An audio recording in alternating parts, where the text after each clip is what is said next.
Welcome, and thank you for joining us. Before we begin, we'd like to review a few Zoom logistics.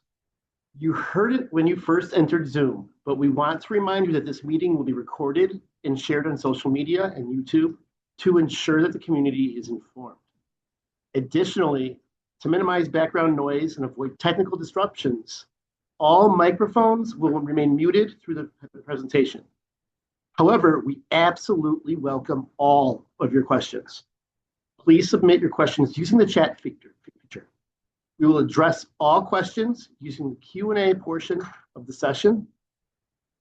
But remember to click immediately when joining. We are not allowing our users to just unmute themselves. Thank you. Welcome, everybody. We're very excited that you're joining us. We have a good number of participants tonight, which makes us excited. We are going to give a quick review of the meeting we did last night and some information that has come via a few finance and facility meetings and a lot of hard work and planning and really a few years of listening to the community to lead us to tonight's presentation, which is about a proposal to the community that we need your feedback on after we listen to you. So we're making a quick technical adjustment, but the most exciting thing I want to share is that I really feel like we're coming together as a community with a proposal to share with you. No decisions have been made, no recommendations to the board. But simply a lot of hard work and I think a lot of beautiful collaboration between many community members. And we're coming forward with an idea tonight that we want to share and get your feedback on. We had a similar session last night. It was extremely well attended. I think that we gathered a lot of great information, answered a lot of questions, and we'll continue to do so. So we have leaders from the Village of Westmont here. We're very grateful for them. And we also have Mr. Joe Smith, our Directors of Building and Grounds, who's very helpful in this. Our Board President, Leah Conover, is here. Our Assistant Superintendent for Business is here, Mr. Ron O'Connor, and I'm Jack Balderman, Superintendent. So let's get right to it. The bulk of the time will be left for questions and answers, but we want to kind of give a very brief history and a proposal. So here is the introduction for this evening. It's kind of our agenda. We're going to take a look at the Miller site and land acquisition. We're going to talk a little bit about inflation and costs. We'll talk about the benefits of consolidation because our proposal centers around that idea. A brief history of the facilities in District 201, some of our elementary school, the situation today, and then question and answer. So I anticipate this next portion will take about 10 minutes with the remainder of the time open to questions and answers through the chat format. And the thing that we're most excited around is continued collaboration and consensus. We know there's been some contention, there's been disagreements, and some of it's been passionate. But I really am confident that we're coming together as a community to come up with a potential solution. We are not done yet, and that's why we continue to collaborate and build consensus. And that's what part of tonight is about. So to get right to it, the proposal that we're putting forward to get feedback from the community and to listen to the community's input revolves around the Miller Elementary School site. The idea of doing something major to the facilities in this district has existed literally for decades, but it's really ramped up in the last decade and few years. And when we in early 24 were considering going for referendum, the original site was at Miller, a property we currently educate our students on and that we currently obviously own. But there were many concerns at the time. Some of them are evaporating, quite frankly. The largest concerns for not originally building the new school at Miller included the concern about eminent domain. You will see in a few moments that there are 7 properties to the east of Miller that would be needed to be able to build a new K-5 building. But there were concerns expressed by many people in the community about not wanting to take the property of our neighbors. There are 7 properties in total. We have been in contact with 6 of the 7 properties. 5 of them are very amenable to a sale. 1 is non-committal, and 1 we are still contacting. So we have a good reason to believe that while there's still some concern there, that it's a little better situation than we anticipated.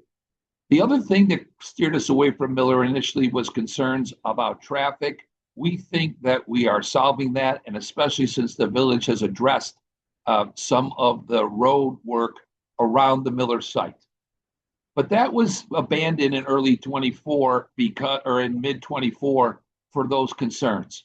The 24 referendum attempt, as you know, was 1 short vote of a tie, but there was no location. And that was a concern that was raised by many residents about, why do we not have a location? So in the April 25 election, we proposed a location, but we got feedback saying that there were a good portion of our community did not want all the buildings located north of Ogden Avenue for a variety of reasons.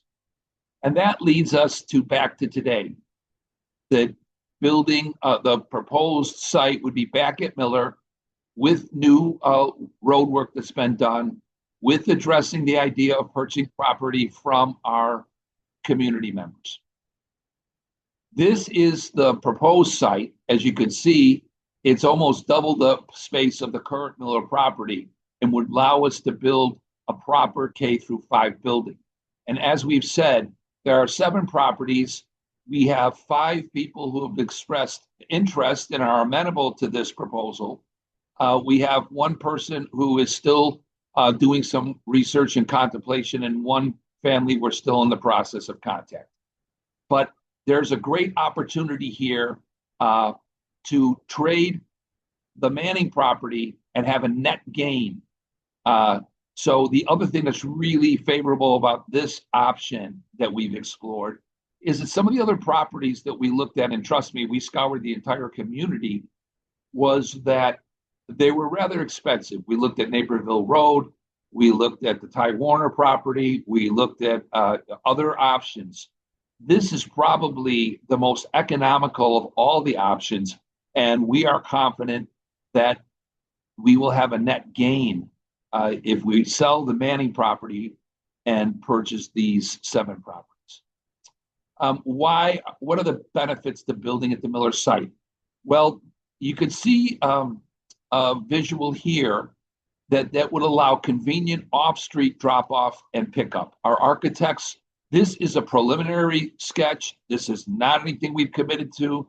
We haven't even committed to this complete concept yet. We're still in listening stage, but we have to present something.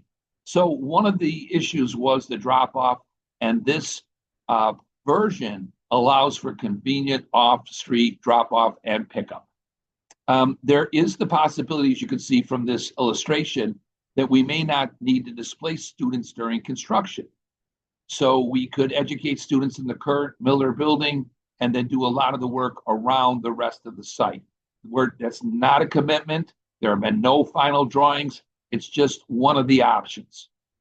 It is what some people consider, and I think we could fairly state, a central location. It would be in a neighborhood, quote unquote. It would be south of Ogden Avenue. So that has been expressed by many people in the community as an advantage. The other thing about this swap and this location is we could help to contribute to the revitalization of downtown Westmont, because by giving up the Manning space, it could be developed by the village or by a developer to help to revitalize further in the downtown area. So there's a lot of benefits to building at the Miller site. The thing that we want to note is, because many, and they should be, and we certainly are concerned about the costs of this project. To be blunt, the longer we've waited and the more we wait, the costs are not going down. Construction costs have risen through inflation, even more so than other purchases. So originally there was a proposal for around $20 million to build a new K-5 building back in 2011. The decision was not to go through that process. one of the costs of waiting, and we believe this is not going to be deterred the longer we wait, is that now a building we could have built in early teens for about $20 or $25 million now costs approximately 70 million. This is a result of inflation because construction costs have increased significantly over time. You can see this, and this is not anything that's going to change. Increase in material costs, labor, overall construction expenses have even outpaced other inflationary metrics. So delaying this project, we're all concerned about doing it in an economic fashion. The longer we waited, the more it's going to cost. The other benefit to this proposal that we're putting forward, which is building one K5 building at the Miller site and trading the Manning property for the 7 properties that neighbors currently own, is that there will certainly be reduced maintenance costs because there'll be one building to maintain instead of 2. There will certainly be savings in utility costs, not only because we've consolidated and gone from 2 buildings to 1, but with new technology, there's more efficient use and utilities. And the third savings would come from staffing reductions, mainly due to retirements and attrition. So we're not talking about just cutting staff or cutting people or cutting jobs, which is a concern, but through attrition and retirement, we cannot replace some of those positions, and that would lead to a cost savings. We've done some of that currently. Several employees who are retiring this year, we're not replacing their positions, and we're reducing expenses in the district. A conservative estimate is an annual savings of $600,000 a year, and we think that's very conservative when you combine maintenance reductions, utility improvements in costs, and staffing reductions. Well, I'm not going to go over a detailed history, but I want to point out that this is something that's been discussed now for at least 15 plus years. The original proposals to build a new building, as we've shown, were in the $20 to $25 million rate. That was never successfully implemented. There were 3 different referendums attempts between 2014 and 2015. All of them were not successful. When we went to 2016, we used internal funds to do limited high school improvements, which really, I think, were most beneficial to the facilities at the high school. In 2022, we did a major upgrade to HVAC that was necessary at the junior high. And then, of course, in 24 and in 25, we did put forward the idea of a referendum to do major facility increases. I don't think anybody's going to debate, and we're not spending a lot of time tonight to talk about the fact that this is a necessity. This is not due to a lack of maintenance, and Joe Smith can speak further to this, and maybe Ron O'Connor too. But there are some really serious situations with the facility, and we liken it to a family car that has reached its expected lifetime. There comes a point where it doesn't make as much sense to keep renovating as it would to build new. And that is the consensus of a lot of thought and a lot of input. But we're pointing out this is not something that we can continue to prolong. It is time to take action. So in quick summary, we have all this information for you that's available that you can access, from frequently asked questions to photos of elementary buildings, TIF information, school finance information, referendum history, revenue and expenditure percentages in the district. And there's so much information there. But the proposal is this, and this is why we're still in the listening phase, that we have a K-5 building at the Miller site. The benefits include consolidation and reductions of annual costs. It's one of the most affordable options because of the sale of Manning. Would be able to purchase the 7 properties ringing around Miller to come up with an ideal or better location. So that's enough of a presentation for right now. We have other information, but we would like to open it up to Q&A and get some feedback from everybody.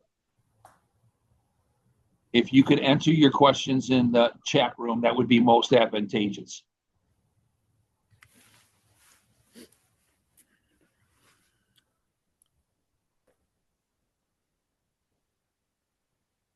Do we have any questions?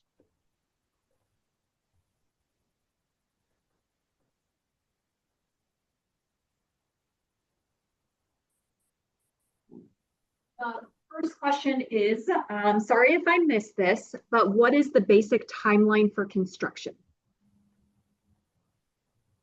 Rob's not on.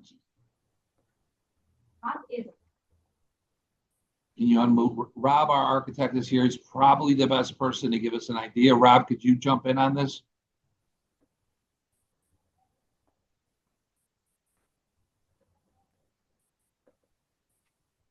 while we're getting Rob on, the next question is, does the 70 million cost include the purchase of the 7 properties?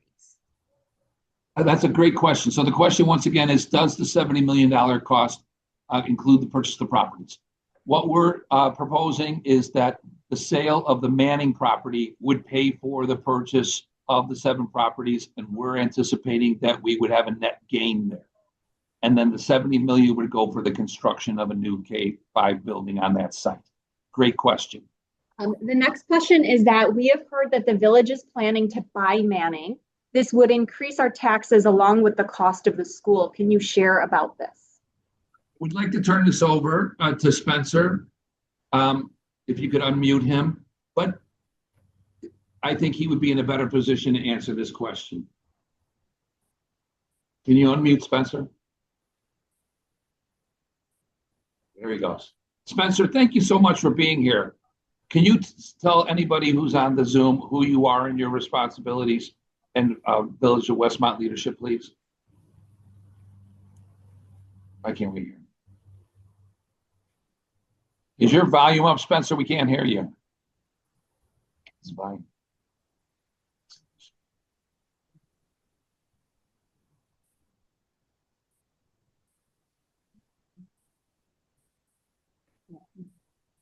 Somebody just muted them.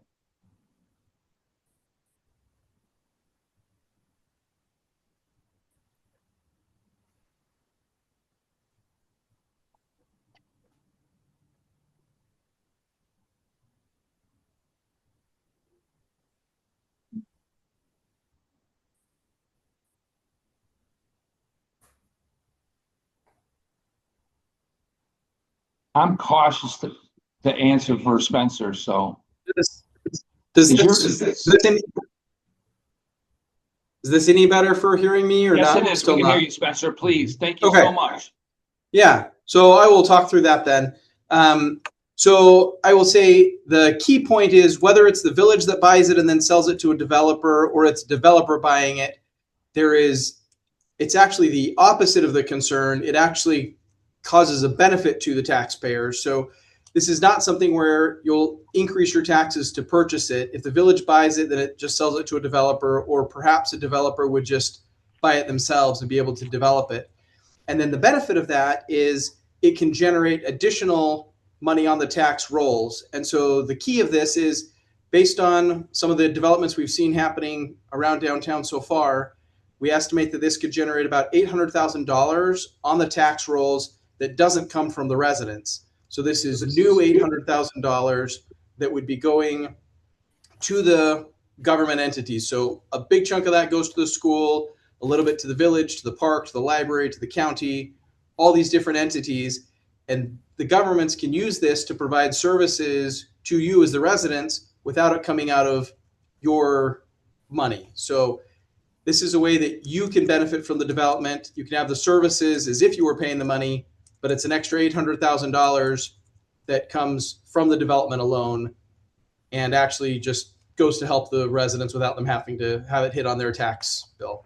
It's one of the few ways we can increase the amount of money that governments can receive without it hitting the residents or the current businesses. Thank you, Spencer. I just want, it's the opposite. It actually helps the taxpayers because if you consider currently, Manning does not pay taxes. We're a school district. So you replace some entity that's not paying taxes with a developer who develops some kind of an enterprise that will pay taxes. It lifts a little bit of the burden off the taxpayers. That's great news. Thank you, Spencer. So Rob is unmuted now. So we're going to go back to that first question about the timeline for construction. So hopefully you can hear me okay. I'm Yep. Rob Here you, Roble. Rob, thank you. I'm Rob Roble from Leggett Architects. I'm the senior project manager from our firm that's working with the school district on envisioning the potential for this project. So what we're envisioning is a 90,000 square foot building, and the design would take approximately a year. So a little less than that to complete all the drawings that the contractors would use to bid and construct the project. And we envision that the construction itself would be about 18 months. So start to finish, it's about a 2.5 year process. Great. Great. So the next question is, I live in one of the 7 properties you are discussing. I would like to know who the 5 people who are receptive to this idea are. We can't really disclose the names of those people, but we've talked to them and they have said they're open to this idea and they want to hear offers. And Go ahead, Ron. When we've discussed with the homeowners, no one has said, well, majority have not said a flat out no. They'd say, let's wait and see what happens. It is not anything where they're a no, no, no. It's more of a, we'll wait and see. We're willing to listen. That's always going to be an opportunity. We're not saying yes, we're not saying no, but we'd like to listen. Okay. The next question is, how confident are we on the value of the Manning property? The community has been hesitant to trust and have confidence in final sale purchase prices in the 2024 and 2025 referendums. How confident are we that the last appraisal we had, even if we gave negotiated very fairly, that the Manning appraisal and value of that property would be at least as much as those 7 properties are next to Miller. So the previous appraisals, and we have not had it appraised in the last year and a half, but the previous appraisal was in the $4.5 to $5 million range. And the next question is, will Miller's existing building be in use during the proposed construction? That's still to be determined. It is an option. So I think it's not been completely decided. That would be the most convenient way to proceed. So the answer is it's a possibility, but a final determination has not been made. I think it's the fairest way to answer that. Joe, do you want to, or Joe or Rob want to also speak up? I could chime in. I mean, there's a couple different options for the building construction. The one that's shown there is keeping Miller open, which I think would be the best because you're not having to move those students. They could stay at Miller. There are other options where if construction could not happen that way, we would have to move the kids at Miller. We'd have to move them to different options. Again, all that has been explored from like a helicopter view. As this kind of gets closer and more unknowns get answered, you kind of hammer out what that actually looks like. It's not ideal, but here is one scenario. If Miller had to be closed for 2 years, we could have some kindergarten students at South. We could move some students to Manning. We could move possibly some Manning students to the junior high and some of the junior high students to the high school. So it's not ideal, but logistically, to get through a couple of years of construction, it could be possible, yes. That's not the preferred option, but it is a possibility. And the next one is a question. It says, this proposed project needs to be approved by a referendum again. Absolutely. It's the only way we can do it. And we could go into more detail. Somebody else can comment. But the way that school finance is structured in the state of Illinois, you can't build a building of this magnitude with internal funds, because if a budget for a school district allowed for that kind of financing, there really opens up for abuse of spending. So that's why we have to get voter approval for an expenditure of this amount.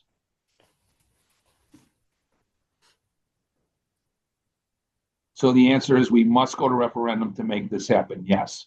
The district is has a budget of approximately $40 million.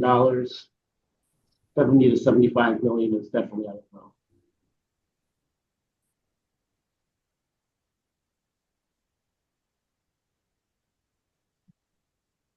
If there are no other questions, are there any other members who want to?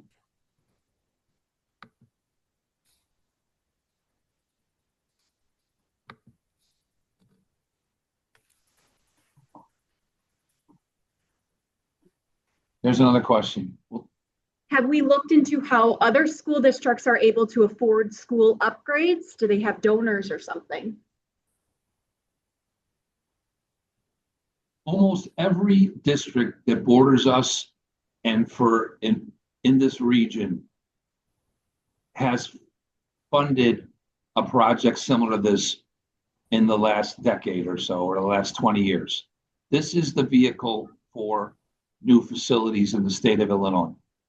And that you'd be hard pressed to find a community in our region that hasn't passed a referendum in the last few decades.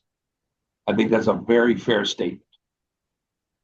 So donors, there may be some donations through the process, and we have explored that, but to this magnitude, no. I mean, we could look at any of the surrounding communities that have built new buildings or done major renovations. They did it through taxpayer dollars. They did it through the referendum vehicle. I can also chime in. There have been other districts that have had the same struggle we have with worse results. Lockport School District has been trying to get a referendum passed for a very long time. Just down the street from us, Downers Grove Elementary has been, they've been after a referendum just for air conditioning at their elementary school, which took them multi-years to get it through, and it was a rough process, but it was the same way.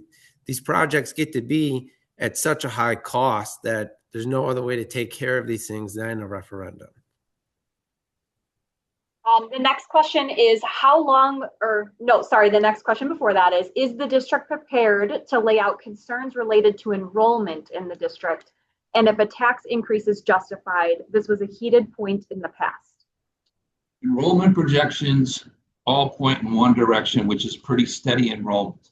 This decision is not based by enrollment in any way. It's not that we lack the space. It's that there are critical features, and I'll have Joe Smith speak to this, and Rob too from Leggett. But this is not driven by we don't have enough space. We have the space we need.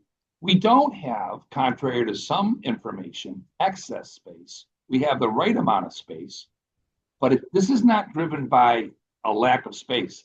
And I'll tell you what it is driven by. Joe and Rob can answer that question. And the enrollment projections are pretty steady going forward. So we're building not a building that's too big or too small, but we believe the right size. But none of this is driven by enrollment. Joe and Rob, can you speak to why this is necessary and it's not enrollment? Joe, I think you should start. I could start. Again, this is not based on enrollment. It's about failing infrastructure in the buildings. Again, a lot of the things that, as you see in the pictures, a lot of these things are not related to maintenance type items. This is major infrastructure of the building that is failing. The water lines have gotten to a point where they're 80 years plus in some sections of the building. That's no different than the existing steam lines. Some of them are exposed, like you could see there. Many of them are within walls, where in order to get at that to do repairs, you need to break the wall out to get access to it. Again, the enrollment issue, Westmont is landlocked, so there's not a lot of new property coming in that would bring in students. A lot of like the condominiums that are spoken about, not a lot of students are coming from that type of development. So we're not expecting enrollment to go through the roof. The other thing is that we would be shrinking the district from 5 buildings to 4, but we still have room to adjust things. The building that would be built would have contingencies in place for flexible classrooms that could take on a big group if they did come in. And there's room at the high school and junior high to go up 10% or so in every grade level, just about. Yes, it's not driven by enrollment, but like the pictures show and Joe is indicating, and I think Rob could also speak to this. This is driven by intense infrastructure needs that were not a result of a lack of maintenance, but just long-term wear and tear and need for replacement. And the only other comment I would add about that is this isn't, these are great slides with great pictures, and it's not a shopping list of projects. They're all intertwined. So you can't fix the steam heat or the mechanical system or the boiler system at Manning, for example, without touching the electrical supply because there's issues there. So we're looking at the dollar amount to replace the mechanical system, but on top of that is the dollar amount to replace the electrical system. And then if we do that, now we're impacting ceilings and lights, and the light fixtures are affected, and the fire alarm system is affected. So there's just a cascading of building costs that would be affected if we try to attack one problem or another. Next question is how long would taxpayers have to pay for the referendum on their property taxes? Is it still projected to take 30 years?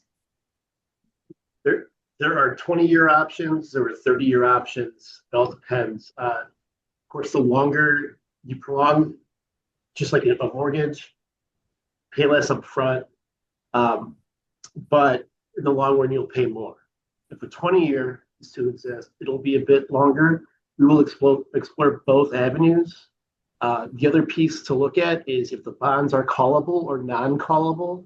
If they are callable, the district can actually contribute additional dollars, just like paying a mortgage down faster, which would then actually accelerate the prospect rather than just sitting on it. So it does vary between 20 and 30 years.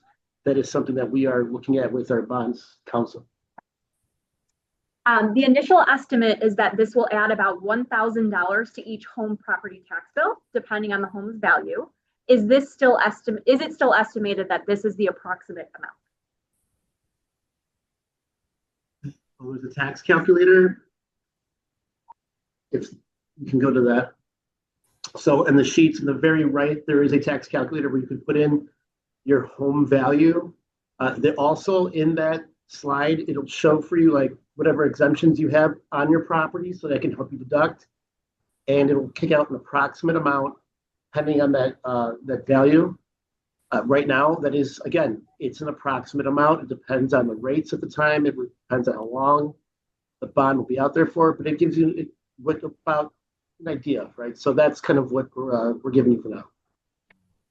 It was mentioned during the meeting for the first referendum that a second referendum for the junior high and high school would be needed within the next 20 years. Are we still looking at needing to do that? The quick answer is no.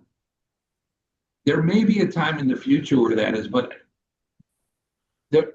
there's some work, life safety work that has to be done to the junior high and the high school, and some minor renovations, but we believe that we'll get through at least the next 20 years without the need for a major renovation of those two properties.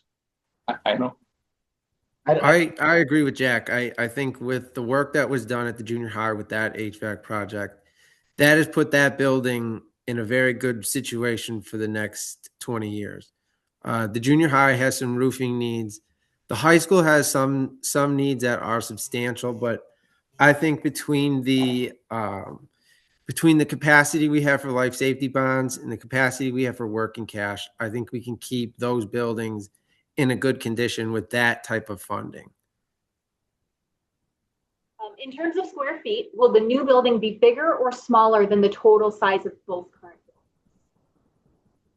Rob, do you want to answer that? I mean, I think we know the answer, but I'm trying to remember the exact. It'll be a little bit smaller than the combined, meaning there's some efficiencies that we pick up, like there's one gymnasium instead of two, one library instead of two. So it's a little bit smaller than the two buildings combined.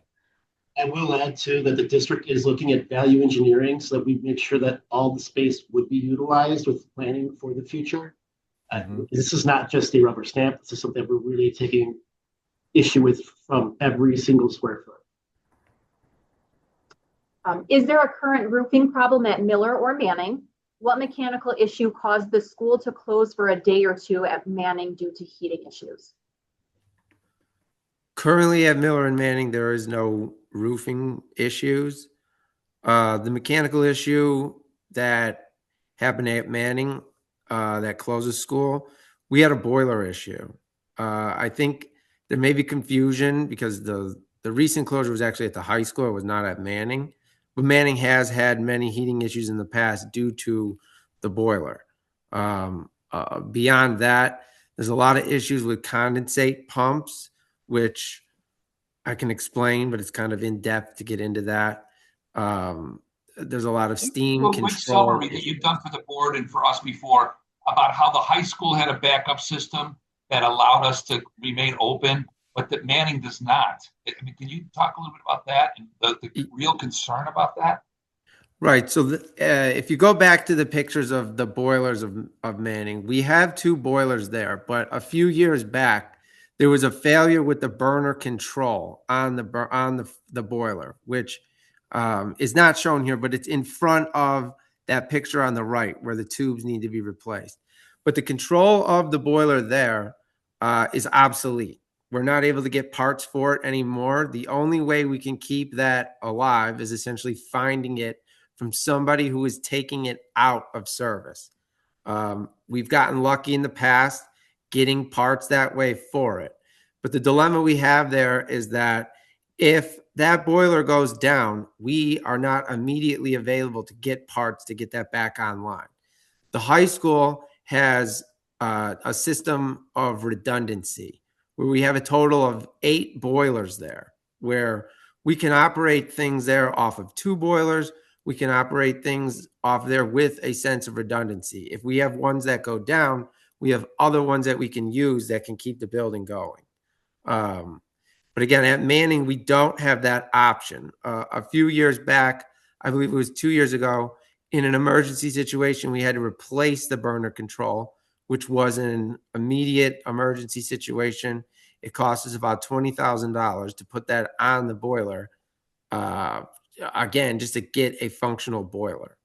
And those are some of the Band-Aids that we've had to do along this process to, again, keep the boat afloat and, have a usable building. We've had emergency expenses that we have no choice to do. We have emergency repairs. We have situations like that where this is something we can't get parts for. So we have to come up with an alternative on the fly, going with overtime labor. It's just a very expensive, unbelievable problem at times. Next question is, so this referendum is just for a new building. We won't be using funds to repair any other buildings? We do have life safety needs that will be addressed through life safety work and some limited working cash to address the roofing needs and parking lot needs that can no longer be out. We can't wait to take care of those. So there's some roofing needs. I'll have Joe once again address these. The The money that we're talking about for this referendum is just for the new building. Go ahead, Joe or Rob. Yeah, the focus now is using the referendum funds specifically for the new building. If that is to be the case, we're expecting to use the health and life safety funds to do the necessary projects at the other buildings. Working cash also comes in with that. There's certain projects that won't qualify for life safety funds. So those projects have to be paid for with working cash. With those two funding options, we could take care of the other 3 building needs.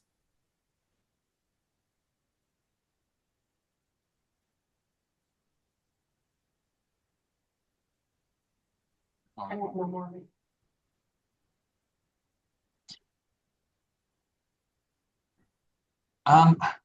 The chat room's open, correct?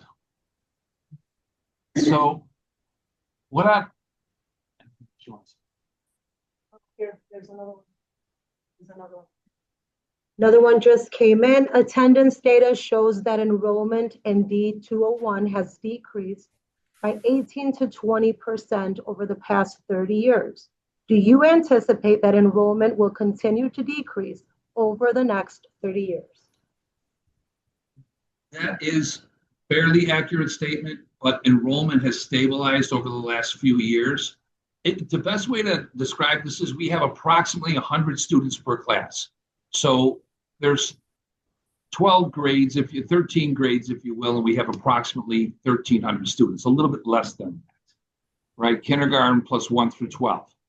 And we anticipate, and the projections say that enrollment will stabilize around 100 students per class. As far as so that's, yes. So to answer the question, no, we do not anticipate decreases of that nature. I think we've stabilized. As far as the referendum goes, the projections say 100 students per class. So what happens is if we saw a 5% decrease or even a 10% decrease, there would still be the same number of rooms needed. If we saw a 5 to 10% or even 15% increase, they're all in the same number of rooms you would need, approximately 5 per grade level. So if we have a slight decrease or a slight increase, and I don't mean slight even, 5% or 10%, it's not slight really, we could accommodate enrollment, slight decreases or increases. But the bottom line answer to your question is we do not anticipate those kind of decreases. I believe we've stabilized. It's approximately 100 students per class.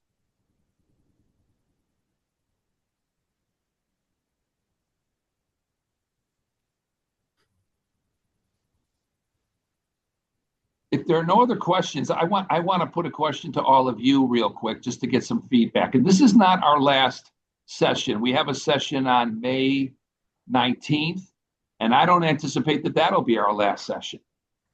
And we can always answer questions. You can email the district. Feel free to email us with questions. Where's probably the best vehicle to send those questions that people have? There is a QR code at the very end that leads us to the website. If you click on the website, there's contact information for any one of us here. If you go to this QR code, then you can get access to any of our emails and ask any questions that you wish. This is not the last session for certain. So we would welcome questions at any time. We'll even sit down and meet with you if you want to spend that much time with us. And so, okay. Is there a projected total for what all the needed repairs would be over the length of the bond life? Would that be for the other buildings, I'm assuming? We do have, on our website, we do have the building needs list that kind of outlines all the projects needed in the buildings. I would look at that if you're curious to know what is needed at the high school and junior high. South is included. In a nutshell, South needs a roof on the student section. The junior high needs a roof on the elevated sections. The high school needs a roof over the gym, and they all need a parking lot. And then there's a lot of smaller details after that, but those lists kind of outline everything that's necessary. And then the very last question is, was this the same session as last night? How many people attended that one in person by comparison? It is very similar to last night, almost exactly the same. It's the same presentation. What do you estimate? Yeah, there were over 50 people last night, and then on here participants it says 32. So we had about 50 people last night and 32 tonight. We're coming, if there's any other questions, we can still answer them. I want to do something fun here for a minute. In the chat room, if you could, there's many good questions and there's many working parts to this. And as I say, we're still in the process of listening and gathering information. We have the other session on May 19th, and I am anticipating there'll be other opportunities, as well as emailing us questions, or we are willing to meet in person to answer any questions. You want to bring a small group of people in, like-minded citizens, come on in, and we would welcome the chance to sit and talk with you. So, and answer questions face-to-face if you prefer. But just on one question, if we could focus for a minute. because this is kind of the central issue and it's the focus of this meeting. The idea, we've been listening, I believe very confidently we've been listening, and we've made some adjustments to land on this idea of one building, the benefits of consolidation, the potential benefits to the revitalization, the cost savings, but to build one K-5 building at the Miller site.